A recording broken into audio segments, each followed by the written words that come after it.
오늘 함께 나눌 제목은 복음은 입술을 태우고 복음의 언어는 문화를 바꿉니다. 다 같이 시작.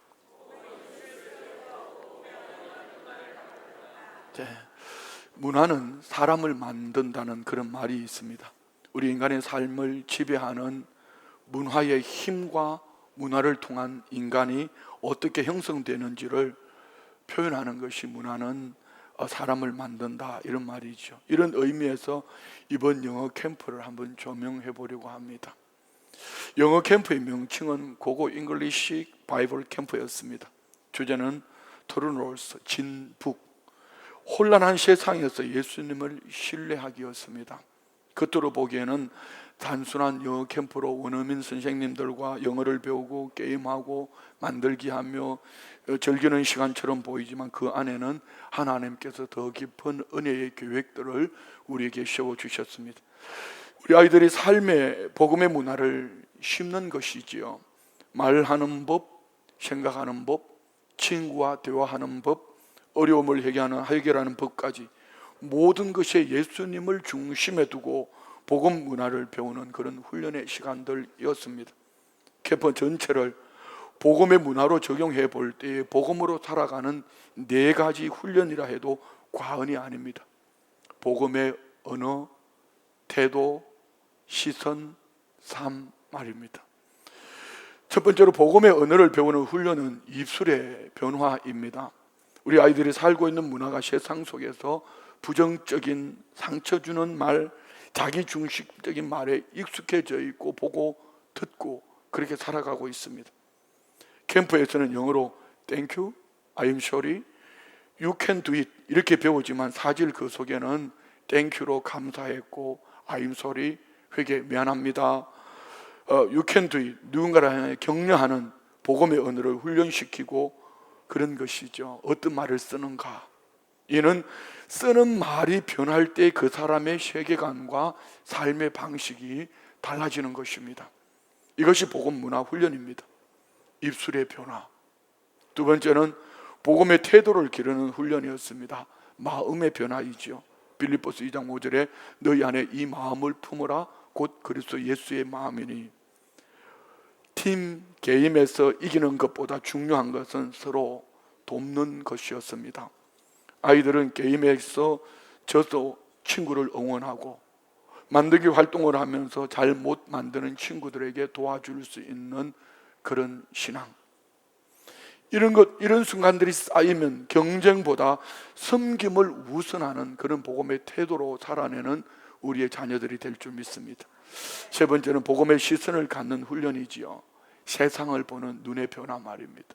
내가 살아온 경험, 알고 있는 지식, 답습되어져 있는 것이 아니라 예수 그리스도를 통하여 세상을 바라보는 눈 말입니다.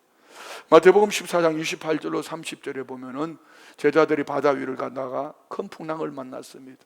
어쩔 줄 몰라 할 때에 예수님이 물 위로 걸어오심을 보고 누군가는 예수님을 향하여 유령이라고 외칠 때 예수님을 향하여 베드로는 만일 주시거든 오라 명하소서, 오라 말씀하실 때에 베드로는 물 위로 뛰어들었고 풍랑 위를 걸어가다가 바람을 보고 무서워 두려워 떨다가 그만 물속으로 끄르륵 빠져들게 되죠. 그때 베드로는 크게 외칩니다. 주여 나를 구원하소서 외칩니다.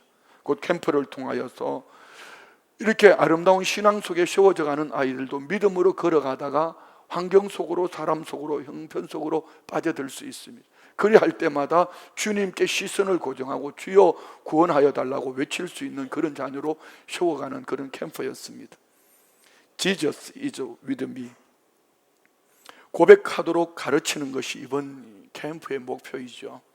어려운 영어 단어가 나와도 실수해서 넘어져도 또 잘못 가르쳐 다른 친구들에게 아픔을 줬어도 이래할 때도 Jesus is with me, 이것을 기억하며 이것이 세상을 복음의 시선으로 해석하는 그런 훈련이었습니다. 네 번째는 복음의 삶을 실천하는 훈련입니다. 행동의 변화입니다. 야고보서 1장 22절 너희는 말을 행하는 자가 되고 듣기만 하여 자신을 속이는 자가 되지 말라.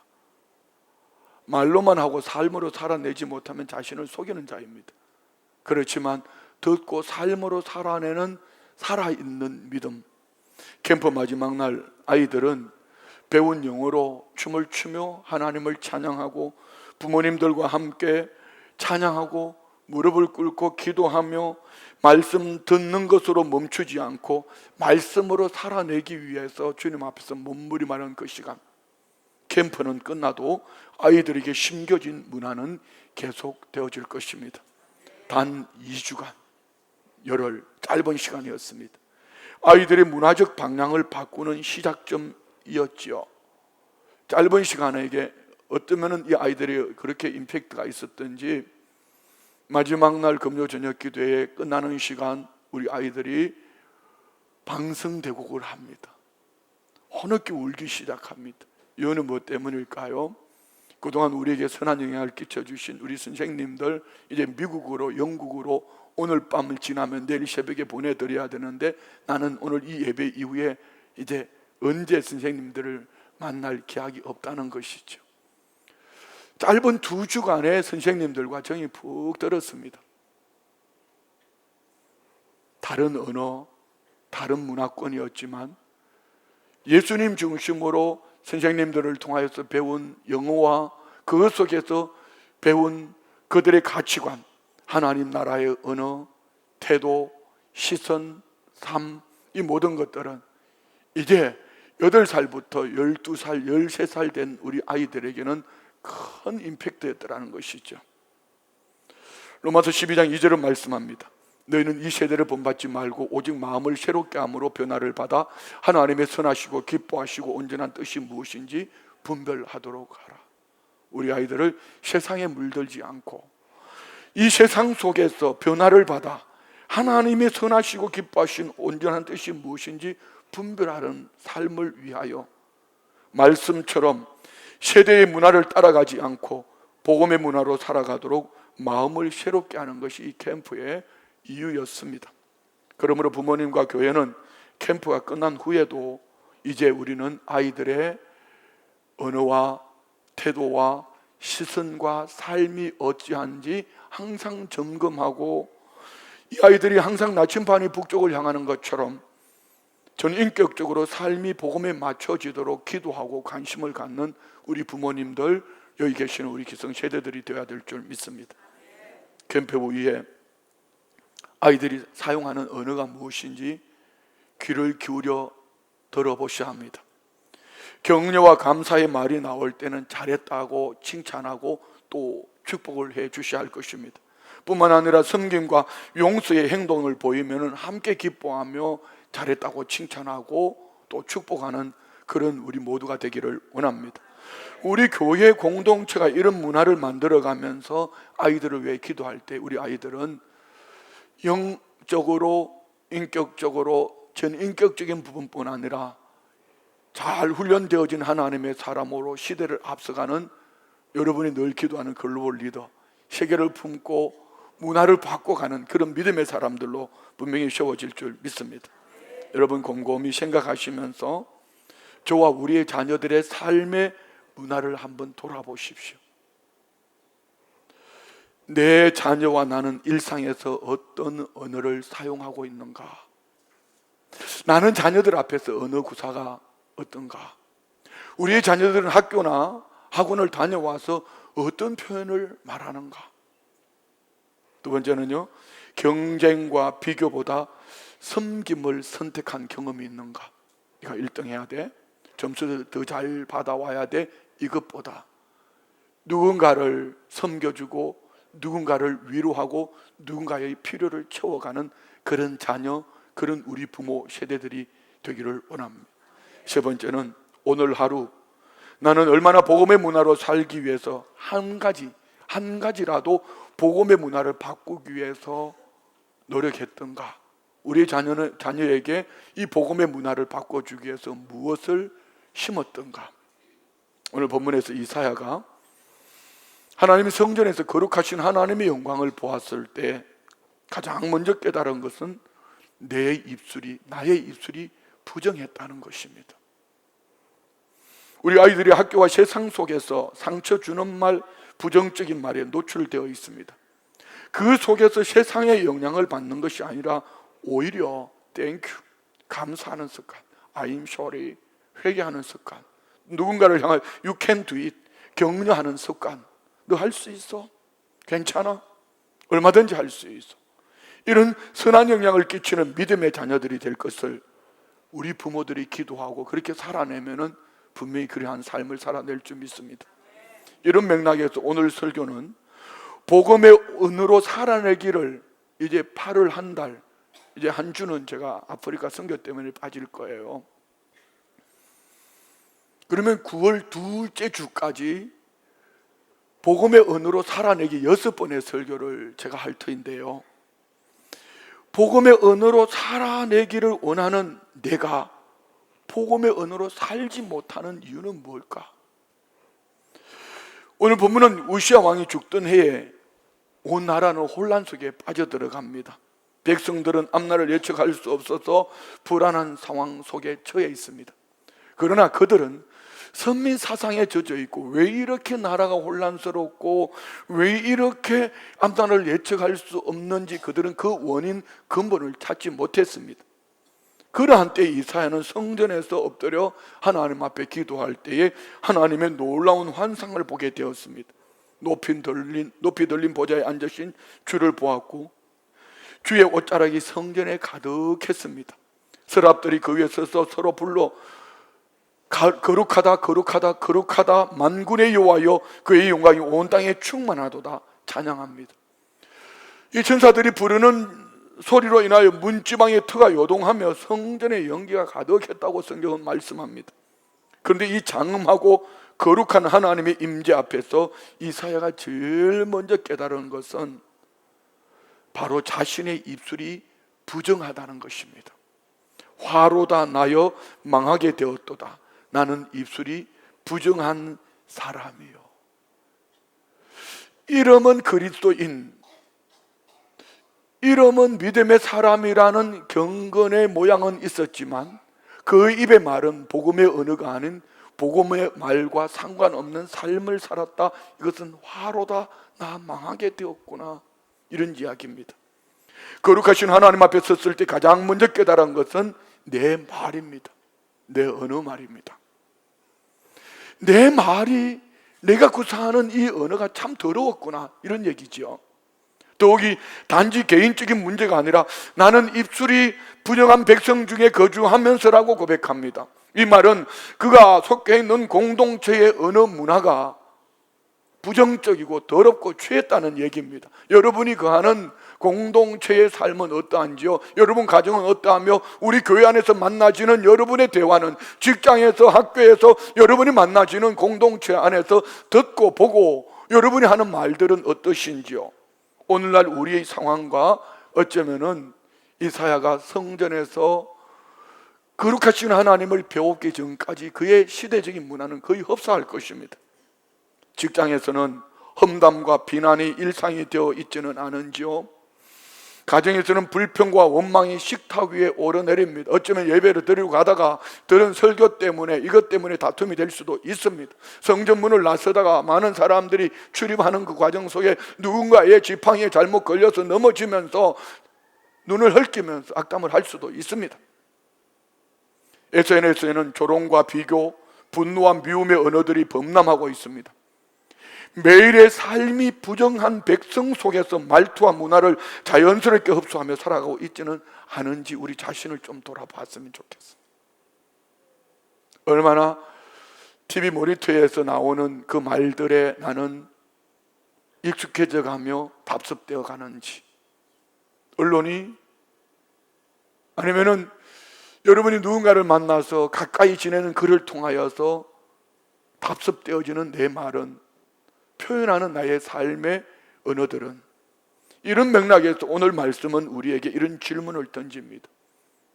오늘 크게 두 가지 설교를 하려고 합니다. 한 가지는 무엇이 우리의 언어를 거룩하게 만들 수 있는가입니다. 다른 한 가지는 이사야의 입술을 태운 핀 수천, 무엇을 의미하는가, 이 두 가지 말입니다. 첫 번째, 하나님의 거룩함 앞에서 드러나는 우리 언어의 실체는 어떤가? 하나님의 거룩함 앞에, 그 말씀 앞에, 하나님의 영광 앞에 세워지지 않고는 우리는 우리의 언어를 분별할 수가 없습니다. 세 가지로 봅니다. 첫 번째, 언어는 마음의 거울입니다. 예수님은 누가복음 6장 45절 말씀 속에 선한 사람은 마음에 쌓은 선에서 선을 내고 악한 자는 그 쌓은 악에서 악을 내나니 이는 마음에 가득한 것을 입으로 말함이니라 말씀합니다. 마음에 무엇을 담고 있느냐에 따라서 말로 표현되어진다는 것이죠. 말은 단순한 소통의 도구가 아니라 우리 마음을 그대로 드러내는 거울입니다. 그 사람은 속을 몰라도 그 입의 말을 들어보면 그 속에 무엇을 채우고 살아가는지 알 수 있다는 이야기입니다. 어떤 말을 하는지 보면은 그 사람이 됨됨이 그 사람이 속에 무엇을 품고 사는지를 정확하게 알 수 있다는 것이죠. 그래서 야고보 사도는 야고보 3장 2절에 말씀합니다. 우리가 다 실수가 많으니 만일 말에 실수가 없는 자라면 곧 온전한 사람이라. 이 얘기는 다 실수할 수 있는데 그 말에 실수가 많다는 것은, 실수가 있다는 것은 그의 인격이, 삶이 송두리째 실수하는 사람. 그렇지만 그의 말이 온전한 사람이라 너희 온몸도 굴레 씌우리라. 말로 모든 전인격적을 대변하고 말로 그의 삶을 이끌어갈 수 있다는 이야기입니다. 예수님의 제자 베드로는 예수님과 함께 3년 동안, 3년 반 동안 공생의 사역에 동행하면서 어떤 때는 칭찬을 듣기도 했고 어떤 때는 사탄의 말이라고 책망을 듣기도 합니다. 어떤 때는 예수님을 부인하고 저주까지도 합니다. 똑같은 한 사람 속에서 어떤 때 그의 입의 말이 칭찬을 들었고 주님으로부터 말입니다. 어떤 때 사탄의 도구라고, 어떤 때 예수님을 부인하고 저주까지 했는가는 베드로 한 사람의 한 구절의 짧은 문화 속에서, 그 말의 언어 속에서 드러납니다. 마태복음 16장 16절에 베드로는 주는 그리스도시요 살아계신 하나님의 아들이라고 고백하지요. 여러분도 이 고백이 있으시죠? 자, 이 고백은 누가 하게 하신 것이죠? 성경은 말합니다. 이 고백을 하는 베드로를 향하여 주님은 곧바로 칭찬하지요. 바요나 시몬아, 내가 복이 있도다. 이것을 내게 알게 하니는 혈육이 아니요 하늘에 계신 내 아버지시니라. 다시 말씀드리면요, 너 참 멋있는 고백했네. 너 말 참 잘했어. 그런데 너 이 말은 네가 살아온 혈육, 살아온 방법, 알고 있는 지식, 네가 배운 학문이 아니라 아버지께서, 하늘께서, 성령이 네 안에서 이 고백을 하게 하셨구나. 다 말 바꿔볼게요. 성령 충만하면 우리 말에 분명히 복음의 언어를 쓸 줄 믿습니다. 그런데 이렇게 칭찬하시는 예수님 앞에 이제 제자들이, 예수님이 이 제자들 앞에서 이제 드디어 내가 이 땅에 온 이유를 바로 말해도 되겠구나. 그래서 마태복음 16장 21절의 말씀에 예수님은 제자들에게 말씀하지요. 내가 예루살렘에 올라갈 거야. 고난받고 사흘 만에 살아날 거야 라고 말했을 때에 말씀하시는 예수님 앞에 그 베드로는 음이 꾸짖으며 이렇게 말합니다. 주여 그리 마옵소서, 이 일이 결코 주께 미치지 아니하리다. 이 말 앞에 베드로가 예수를 붙들고 항변했다. 이 말은요, 음이 꾸짖으며 예수님을 책망했다는 얘기입니다. 그런데 예수님은 이런 베드로에게 뭐라고 말씀하시죠? 사탄아, 내 뒤로 물러가라. 너는 나를 넘어지게 하는 자로다. 네가 하나님의 일을 생각하지 아니하고 도리어 사람의 일을 생각하는도다. 무슨 얘기죠? 베드로 속에 사탄이 들어가서 주님이 복음으로 십자가에 죽으시고 사흘 만에 살아나셔서 십자가 부활로 오고 가는 세대에 구세주가 되겠다고 선포하시는 순간 베드로 속에서 그 입의 말이 사탄의 언어로, 주여 그리 마옵소서, 이 일이 결코 주에게 미치지 아니하리라. 주님은 아셨습니다. 베드로 안에 사탄의 역사가 주님이 복음을 위해 나아가는 길을 가로막는다는 것 말입니다. 자, 여러분, 우리가 복음의 언어를 쓸 때는 성령이 충만해서 말입니다. 그러나 일상생활 속에, 우리는 일상생활 속의 단어라고 생각하지만 사단의 언어를 얼마든지, 그것이 누군가를 향하여 인격적으로 누군가를 향해 세워주는 말처럼 보여지지만 하나님의 뜻과 상관없는 사단의 언어를 사용할 수도 있다는 것입니다. 뿐만 아닙니다. 베드로는 마태복음 26장 72절에 보면 나는 그 사람을 알지 못한다고 맹세하고 3번씩이나 부인하고 저주까지 합니다. 언어의 문제는 단순하게 기술의 문제나 화술, 말솜씨, 언변술이 아니라는 것입니다. 마음이 거룩하지 않으면 말도 거룩할 수 없습니다. 이는 근본적인 죄의 문제가 해결되어졌는가 해결되지 않았는가. 그럼 죄의 문제가 해결되어진 그 사람 안에 하나님의 영의 충만함을 잊고 복음의 언어를 사용하는가, 예수 믿고 구원 얻었다 함에도 불구하고 여전히 율법의 언어를 사용하며 세상 가치관을 가지고 사단의 도구가 되어서 바리새인처럼 서기관처럼 사두개인처럼 아니면 종교 지도자들처럼 그렇게 살고 있는가. 나에게 적용해서 내가 삶으로 살아내려고 하는 복음의 언어와 태도, 시선, 삶이 아니라 누구에겐가 적용하고 가르치고 전하고 도마 위에 올려놓고 요리하는 이런 삶을 산다면 그는 분명히 사단의 도구가 될 수 있습니다. 이처럼 두 번째 언어는 전념성이 있습니다. 언어는 개인적인 것이면 동시에 사회적인 것입니다. 누구에 영향을 끼친다는 것이죠. 문화 속에서 영향을 받기도 하고 그 말이 영향을 끼쳐서 문화를 바꿀 수도 있습니다. 잠언서 13장 20절은 말씀합니다. 지혜로운 자와 동행하면 지혜를 얻고 미련한 자와 사귀면 해를 받느니라. 자, 여러분은 누구하고 동행하십니까? 지혜는 예수님입니다.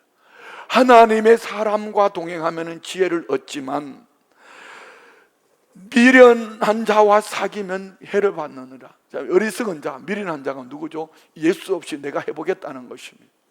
세상 가치관, 세상의 스펙 가지고 잘났다고 선포하고 거들먹거리고 돌아다니지만 주님은 너 참 어리석다 이렇게 말씀합니다. 이사야가 말했듯이 입술이 부정한 백성 중에 거주하며 살았습니다. 매일 듣는 말들, 속한 공동체의 언어 습관들이 자연스럽게 영향을 끼치고 영향을 받게 되지요. 직장에서 매일 듣는 불평과 험담, 가정에서 오가는 부정적인 대화, 미디어를 통해서 끊임없이 들려오는 비판과 조롱의 언어들 말입니다. 이런 것들이 우리도 모르는 사이에 우리의 언어 습관들을 만들어 갑니다. 세 번째 언어의 변화는 거룩함이 기준이 될 때에 깨닫고 변화를 만들어낼 수 있어요. 거룩함이라는 것은 예수 그리스도, 십자가, 부활, 복음, 주의 말씀, 성령 충만 말입니다. 이사야는 왜 지금까지 자신의 입술이 부정하다는 것을 깨닫지 못했을까요? 그는 선지자로서 어쩌면은 다른 사람들과 비교해서 그의 말이 그리 나쁘지 않았기 때문에 표현도 부드러웠고 얼굴 얼마나 웃으면서 밝게 말했을까요? 역시 우리 이사야 선지자는 다른 것 같아, 남다른 것 같아, 누가 바라봐도 동일한 공동체 속에서 그럴싸한 사람으로 보였을 것입니다. 이는 상대적인 기준인 것이죠. 여러분, 예수 믿는 저와 우리는 세상 사람들과 상대적으로 말이 부드럽고 말이 아름답습니다. 그렇지만 오늘 저와 우리는 이 말씀에 귀를 기울여야 될 것은 이런 이사야가 하나님의 거룩함 그 영광 가운데 껴서 그 앞에 서지 못했을 때는 그는 저들보다 나는 훨씬 나아 이렇게 말하면서 복음의 메신저로 살지 않았을까요? 그러던 그가 그 영광 앞에 섰을 때에 내 입술의 말이 부정함을, 내가 부정한 백성들 속에 살며 내 입술이 부정했다고 그는 망할 사람이라고 자기 자신의 입술의 말을 본 것이지요. 곧 절대 기준 하나님 앞에 섰을 때에 오늘 저와 우리는 비로소 자신의 말이 성경 말씀 안에서 성령의 충만함을 잊고 복음의 진리 앞에 설 때 내 입의 말이 소금을 친과 같이 고르게 합니 맛을 내는 세상에서 복음의 언어로 살고 있는지 분별되어진다는 것입니다. 욥을 보십시오. 그는 동방의 언이었습니다. 하나님도 천상회의를 하면서 사단 앞에서 욥을 이렇게 말씀하셨어요. 욥기 1장 8절요. 여호와께 사탄에게 이르시되 네가 내 종 욥을 주야에 보았느냐? 그와 같이 온전하고 정직하여 하나님을 경외하며 악에서 떠난 자는 세상에 없느니라. 이런 욥이 친구들이 찾아와서 고통 가운데 있을 때에 일주일 동안 입을 꾹 다물고 친구들과 함께 하다가 어느 날부터 입을 열기 시작하는데요, 친구들이 네가 죄를 지었기 때문에 그런 거 아니냐 변론하기 위해서 이 말씀이 여러분 욥기 3장, 4장, 37장까지 갑니다. 그 많은 변론들 말이에요. 그 속에서 합리화를 시키며 나는 죄를 짓지 않았다고, 나는 죄 없는 사람이라고, 너희들은 참 모른다고 막 친구들을 정죄하고, 친구들은 또 욥을 정죄하고 옥신각신하지요. 그러던 욥에게 욥기 37장에 하나님 나타나십니다. 그리고 38장 쭉 넘어가면서 42장까지 가는 과정 속에서 귀로 듣던 하나님을 눈으로 배웠던 욥의 말이 달라지기 시작합니다. 욥기 42장 3절 말씀 봅시다. 무지한 말로 이치를 가리는 자가 누구이니까? 나는 깨닫지도 못한 말을 하였고 스스로 알 수도 없고 헤아리기도 어려운 말을 하였나이다. 자, 여러분, 저는 이 말씀이 목사로서 참 부끄러울 수도 있습니다. 여러분은 어떠신지요? 부모로서 자녀들에게, 아니면 여러분의 직분자 중직자로서 여러분은 누구인가 말을 할 때에 어쩌면 욥처럼 내가 알지 못하고 깨닫지 못한 말을 했다라고 정말 중심으로 회개해 보신 적이 있으신지요? 5절 6절 말씀 볼까요? 내가 주께 대하여 귀로 듣기만 하였사오나 이제는 눈으로 주를 배웁니다. 이사야가 그랬습니다. 들은 것으로 나눌 때 그는 부정한 백성 속에서 부정한 말로 화로다 나여 망하게 되었도다. 그는 통에 자복합니다. 이처럼 다음 절 볼까요? 욥은 이렇게 말합니다. 그러므로 내가 스스로 거두어 드리고 티끌과 재 가운데서 회개하나이다. 귀로 듣던 하나님을 눈으로 배우는 순간 내가 쏟아냈던 모든 말들의 기준, 상대적인 말들은 다 엉터리, 죄 가운데에서 이는 다 회개해야 될 말들이었다는 것입니다. 여러분은 어떠신지요? 세상의 기준으로는 우리 말이 그리 나쁘지 않아 보일 수 있습니다.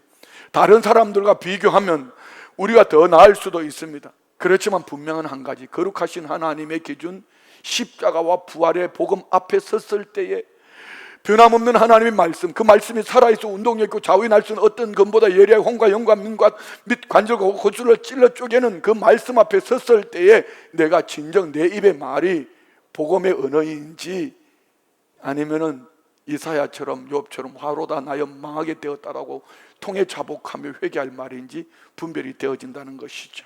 자, 두 번째, 십자가의 불이 우리의 입술을 정결케 합니다.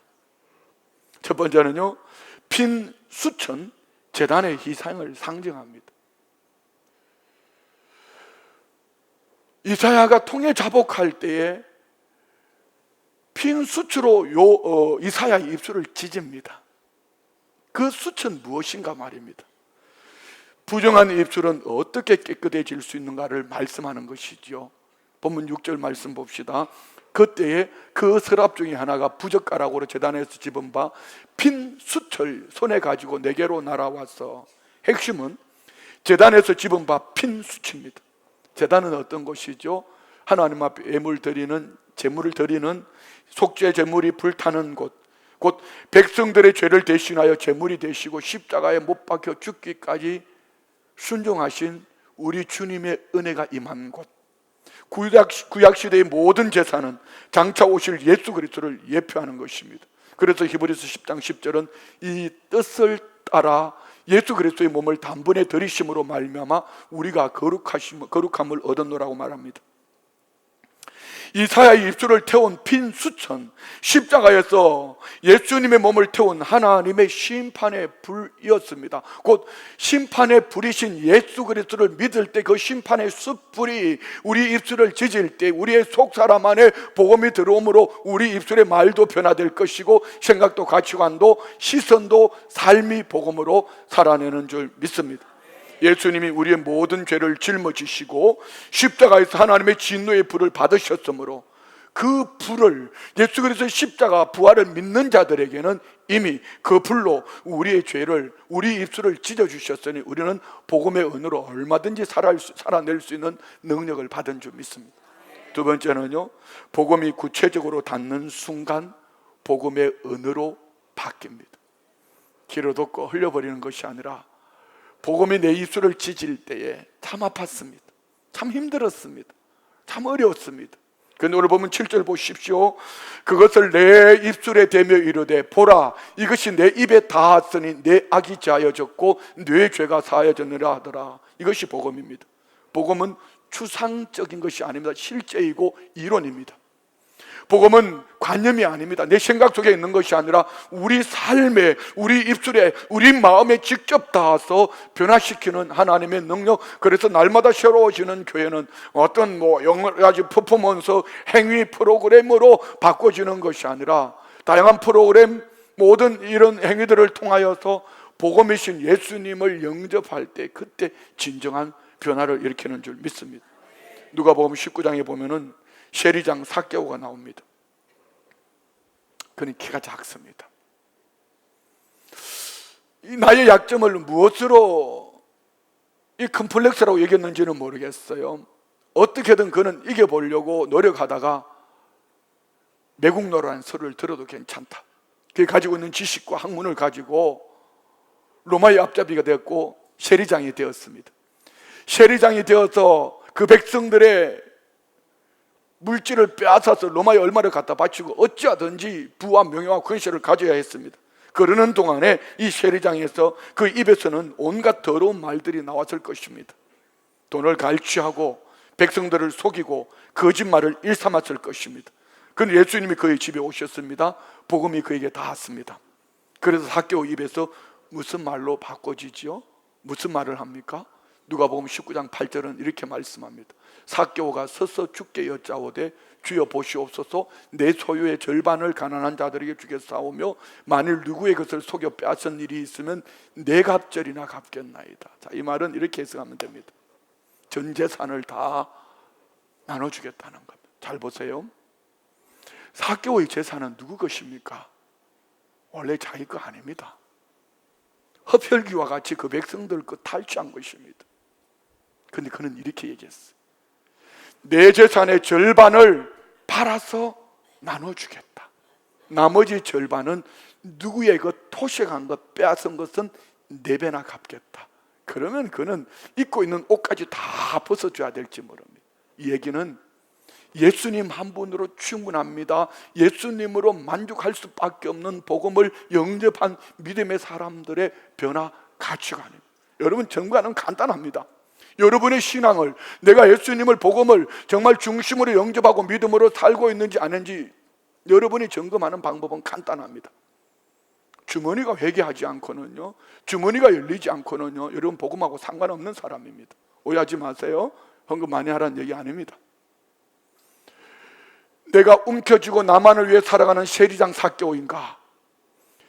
복음을 영접한 믿음의 사람 삭개오인가? 예수님을 영접한 복음이 맞닿을 때 그는 재산의 절반을 팔아서 가난한 사람들에게 나눠줄 뿐 아니라 내가 누구에게 손실을 입힌 것이 있으면 4배나 갚겠다. 이것이 복음으로 물들어진 믿음의 사람들의 변화된 삶이라면 여러분은 여러분 자신을 점검해보는 방법이 간단하지요. 복음이 그의 마음에 닿자 그의 말이 복음의 언어로 완전히 바뀌었습니다. 갈취하는 말에서 나누는 말로, 속이는 말에서 보상하는 말로 바뀌어졌습니다. 고린도전서 6장 11절은 말씀합니다. 너희 중에 이와 같은 자들이 있더니, 세리장 삭개오처럼 연결은 그냥 연결 지어 본 거예요. 문맥상으로 원래 연결된 거 아닙니다. 너희 중에 세리장처럼 그렇게 사는 사람들이 있더니 이제 복음을 영접하고 난 이후에 주 예수 그리스도의 이름과 우리 하나님의 성령 안에서 씻음과 거룩함과 의롭다 하심을 받았느니라. 주 오시면 아멘. 할렐루야. 우리 안에 이 은혜가 있기를 원합니다. 언제 말입니까? 복음을 내가 맞닿았을 때, 숯불이 내 입술을 찧었을 때, 복음이 내 속에 들어와서 복음을 먹고 내가 살아낼 때 말입니다. 핀수치 이사의 입술에 닿았을 때 그는 정결케 되었듯이 십자가의 복음이 우리에게 닿을 때 우리는 즉시 죄 사함을 얻고 거룩한 하나님의 사람으로 새롭게 된 줄 믿습니다. 이것은 우리의 행위나 노력의 결과가 아닙니다. 오직 예수 그리스도의 은혜로 되는 것입니다. 세 번째 변화에는 이것을 우리가 놓치면 안 돼요. 변화에는 고통을 동반합니다. 핀 숯이 입술에 닿는 것을 한번 생각해 보십시오. 여러분, 연약한 입술에 숯을 갖다 대면 어떻게 되겠죠? 불 가까이만 가도 뜨거울 터인데 뜨거운 숯이 연약한 입술에 닿는다면 얼마나 아프겠습니까? 변화는 이처럼 고통을 수반합니다. 오랫동안 익숙해 있던 언어 습관을 바꾸는 거 쉽지 않습니다. 세상의 말투에서 돌이켜 복음에 합당한 언어를 사용하는 것은 때때로는 이를 악물고 정말 혀를 깨물고 말의 변화를 노력하셔야 합니다. 사울이 바울로 변하는 과정을 보십시오. 다메섹 도상에서 예수님을 만나기 전까지 그의 입에는 어떤 말들이 나왔습니까?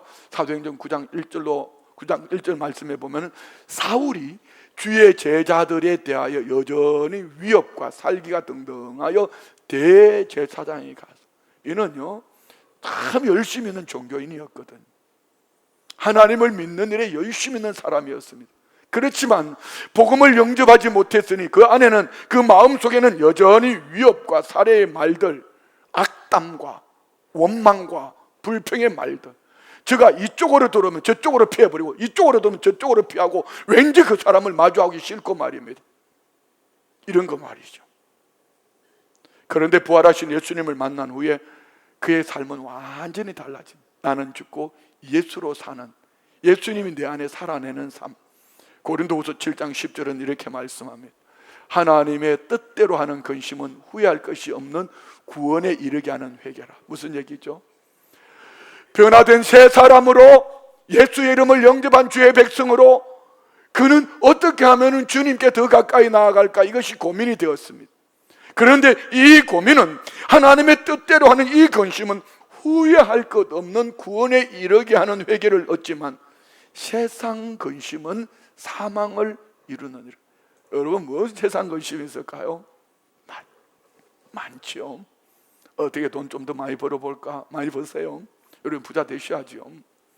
어떻게 하면 공부를 좀 더 잘해볼까? 어떻게 하면 좀 더 집을 크게 지어볼까? 어떻게 하면 좀 더 높은 자리에 올라가 볼까? 이 세상 근심은 사망에 이른다. 왜요? 누군가를 짓밟고 물어뜯고 누르고 올라가야지 1등 할 수 있고, 뺏어야지 내 것이 될 수 있거든요. 그런데 성경은 정확하게 우리를 진단해 주십니다. 너희는 먼저 그 나라와 그 의를 구하라. 그리하면 이 모든 것을 너희에게 더하시리라. 때를 따라 도우시리라. 우리의 죄된 언어 습관을 회개하고 돌이키는 것은 고통스럽지만 그 끝에는 생명이 있습니다. 그 끝에는 하나님이 기뻐하시는 거룩한 복음의 언어가 예비되어 있는 줄 믿습니다. 결론 말씀 마칩니다. 복음의 언어로 변화된 입술이 문화를 만들어내고 문화를 변화시킬 수 있습니다. 초대교회의 언어 혁명은 어떻습니까? 오순절에 성령이 임하신 후에 제자들이 어떻게 변했죠? 사도행전 2장 4절에 보면은 그들이 다 성령의 충만함을 받고 성령이 말하게 하심을 따라 다른 말, 각 지방의 언어들로 말하기를 시작하냐. 방언입니다. 그리고 그 결과 어떻게 되지요? 2장 41절에 보면은 그 말을 받는 사람들은 세례를 받으니 이날에 신도의 수가 3,000이 더하더라. 어떻게 그 말을 듣는 3,000명이 그 복음을 듣고 회개하고 돌아올 수 있었을까요? 이는 뒤에 나오지만 그 말로 예수님을 부인했던 베드로 말입니다. 그러던 베드로가 성령의 충만함을 입고 말이 바뀌어지기 시작할 때요, 문을 박차고 나가서 그들에게 선포합니다. 외칩니다. 2장 36절, 그런즉 이스라엘 온 집은 확실히 알지니 너희가 십자가에 못 박은 이 예수를 하나님이 주와 그리스도가 되게 하셨느니라. 다시 말씀드리면 너희들이 십자가에 못 박은 그 예수를 하나님이 죽은 자 가운데 살리셨다. 이 말을 듣고 그들이 한탄하죠. 형제들아, 우리가 어찌할꼬? 베드로는 말합니다. 너희가 회개하여 각각 예수 그리스도의 이름으로 죄사함을 얻고 성령을 선물로 받으라 선포했을 때 그들이 그 말을 받고 복음을 영접하는 순간 그날에 3,000명이 회개하고 돌아왔다. 이것이 성경이 하시는 말씀입니다. 완전히 다른 사람이 되었죠. 결과는 사도행전 2장 46절로 47절 날마다 마음을 같이하여 성전에 모이기를 힘쓰고. 자, 여러분 진단해 보십시오. 여러분이 예배 오는 것은 오고 싶어서 아니면 오기 싫어서 여러분이 하시는지, 아니면 성령 충만함으로 변화된 복음으로 변화된 삶으로 날마다 마음을 같이하여 성전에 모이기를 힘쓰는지요? 제발 부탁합니다. 내 생각의 말로 여러분의 신앙을 말하는 어리석은 신앙이 되지 않기를 바랍니다. 집에서 떡을 떼며 우리 속으로 많을까요? 모이기를 힘쓰고 집에서 떡을 떼며 기쁨과 순전한 마음으로 음식을 먹고 또 하나님을 찬미하며 또 온 백성에게 칭송을 받으니 복음 전도의 문이 저절로 열려지는 거예요. 주께서 구원받는 사람을 날마다 더하게 하시니라. 자, 말씀 마치며 도전하는 한 구절. 오늘 우리는 어떻게 살아야 할까? 골로새서 3장 16절은 말씀합니다. 그리스도의 말씀이 내 속에 풍성히 거하여. 이 한 가지입니다. 다른 말로 바꿔볼까요? 성령 충만함을 입고 복음을 머리끝부터 발끝까지 채워서 네 속에 복음이 풍성히 거하게 하여. 두 가지입니다. 모든 지혜로 피차 가르치고 권면하고. 오해하지 마세요. 목사만 여러분이 가르치는 것이 아니라 우리 모두가 내 안에 하나님의 말씀이 거하여 성령의 충만함을 입고 풍성히 살아갈 때 우리 모두는 말하지 않아도 삶으로 피차 가르치고 권면하는 복된 삶을 살아낼 줄 믿습니다. 두 번째는요, 시와 찬송과 신령한 노래를 부르며 감사하는 마음으로 하나님을 찬양하고 우리 안에 이 축복이 있기를 원합니다. 가정에서, 직장에서, 교회에서 복음의 언어를 의도적으로 우리는 복음을 영접한 하나님의 사람이라면 사용하려고 숯불을 내 입술에 찢은 것 같이 노력하셔야 합니다. 불평하는 대신 감사를 표현하고, 비판하는 대신은 격려를 하고, 절망의 말을 대신 소망을 선포하고, 한 사람의 변화된 언어가 가정의 문화를 바꿀 수 있습니다. 한 사람의 복음의 언어가 직장의 분위기를 얼마든지 바꿀 수 있습니다. 한 사람의 감사와 찬양이 공동체 전체의 생명을 불어넣을 수 있습니다. 이사야의 입술을 태운 그 핀 숯의 불은 오늘 우리를 위한 십자가의 불입니다. 예수 그리스도께서 십자가에서 우리 모든 죄를 담당하시고 하나님의 진노의 불을 받으심으로 우리는 그 믿음으로 복음을 영접할 때 우리는 진노 가운데서 정결케 된 하나님의 사람이 된 줄 믿습니다. 오늘 주님의 불이 우리 입술을 태우도록 찬양합시다. 기도합시다. 그 복음을 영접합시다. 그 복음으로 바라보고 생각하고 우리 중심 말입니다. 그 시선과 태도, 삶이 오직 복음의 정인되는 삶, 복음의 언어를 통하여 시대의 문화를 바꾸는 모두가 되시기를 주의 이름으로 축원드립니다. 우리 다 같이 일어나셔서 나의 입술의 모든 말과 찬양하며 고백합니다. 나의 입술의 모든 말과 나의 마음의 묵상이 주께 연락되기를 원하네. 생명이 되신 주, 반석이 되신 주, 나의 입술의 모든 말과 나의 마음의 묵상이 주께 연락되기를 원하나. 다시 한번 생명이 되신 주, 생명이 되신 주, 반석이 되신 주, 나의 입술의 모든 말과 나의 마음의 묵상이 주께 연락되기를 원하네. 말씀을 생각하며 합심으로 기도하시겠습니다.